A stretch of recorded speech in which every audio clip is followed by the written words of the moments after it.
दोस्तों, अगर छठ मैया की कृपा पाना चाहते हैं तो कमेंट बॉक्स में लिखें जय हो छठी मैया की।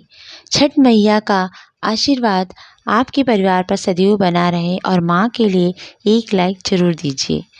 दोस्तों, छठ मैया को 3 चीज़ें भूलकर मत चढ़ाना, इससे घोर पाप लगता है और व्रत टूट जाता है। छठ मैया क्रोधित हो जाती हैं। दोस्तों, हिंदी पंचांग के अनुसार छठ कार्तिक मास शुक्ल पक्ष की षष्ठी यानी कि छठी तिथि को मनाया जाता है। हमेशा दीपावली की 6 दिन बाद पड़ता है। ये व्रत रखने वाली व्रतधारी 36 घंटा निर्जला व्रत रखती हैं।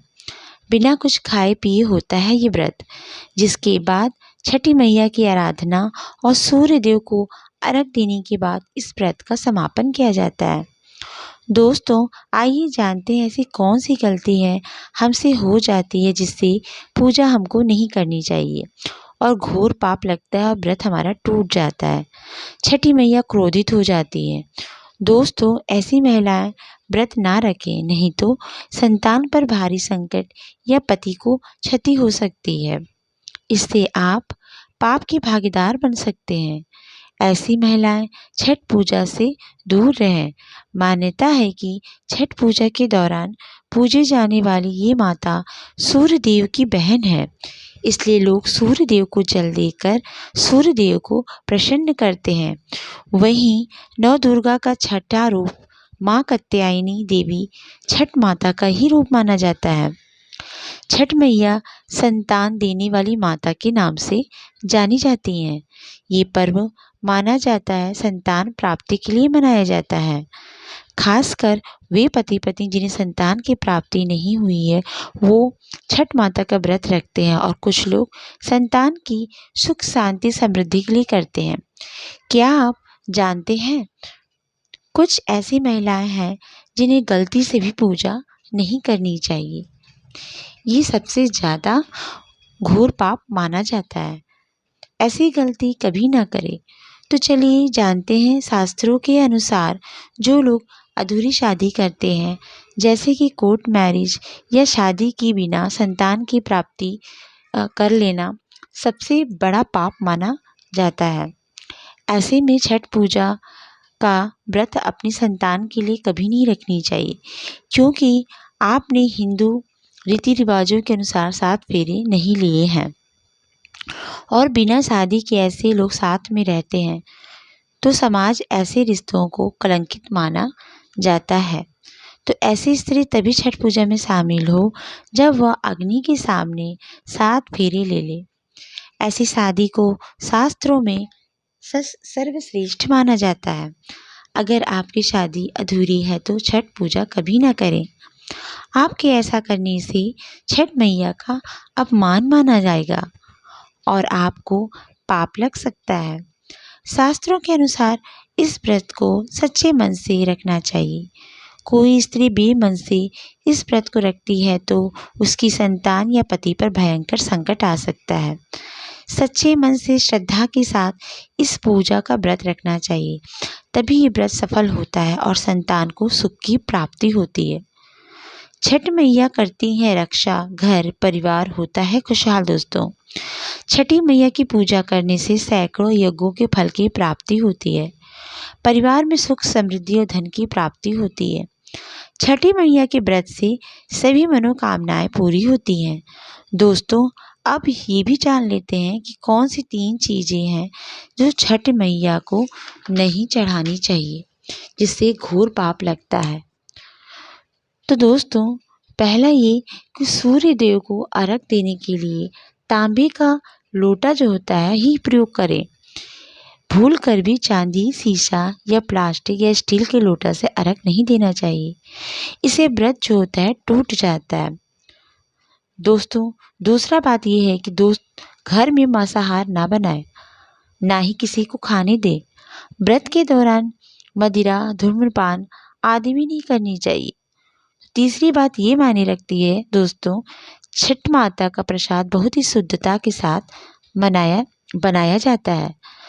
छठ का प्रसाद ऐसे चूल्हे पर बनाएं जिसे ताज़ा लीपा बनाया गया हो। यदि गैस या स्टोव पर बना रहे हैं तो अच्छी तरह से धो लें, तभी इसे बनाएं। चौथा बात ये होता है कि सूर्य को अर्घ देने से पहले कभी भी भोजन ना ग्रहण करें, इससे घोर पाप लगेगा। व्रतधारी को दूसरे दिन सूर्य को अर्घ देने के बाद ही भोजन करनी चाहिए। तो पांचवी बात यह है, यदि आपने छठी माता से मन्नत की है तो विशेष पूजा इसके लिए जरूर से कर लें, अन्यथा माता के क्रोध का सामना कर पड़ सकता है आपको। छठी बात, घर में प्याज लहसुन का प्रयोग 4 दिनों तक आपको भूलकर भी ना करें, इससे जीवन में बहुत बड़े दौर से गुजरना पड़ सकता है। दूसरी बात, छठ का व्रत करने वाले को जमीन पर 4 दिनों तक सोना चाहिए। छठ वाले कमरे में ही सोना चाहिए जहाँ छठ का सारी चीज़ें वहाँ रखी हों, जहाँ पूजा का सामान हो। अपना साफ सफाई कर कर आसन लगाकर वहाँ पे ही सोना चाहिए आपको। तो ऐसा करने से माता व्रत को पूरा करती हैं। जिस जगह साधारण भोजन बन रहा है तो उस स्थान पर व्रतधारी को प्रसाद जो है नहीं बनानी चाहिए।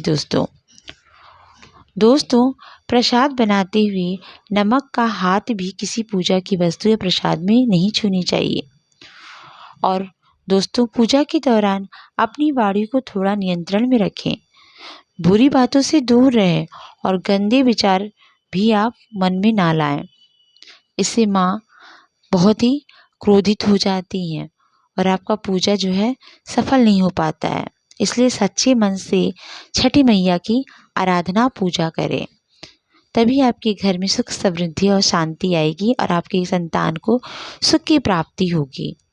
दोस्तों घर पूजा के दौरान झूठे बर्तन और गंदे कपड़ों का ढेर तो बिल्कुल नहीं लगाना चाहिए, इससे छठ माता क्रोधित हो जाती हैं, आपका व्रत टूट जाता है। छठ माता को साफ सफाई बहुत ही पसंद होता है।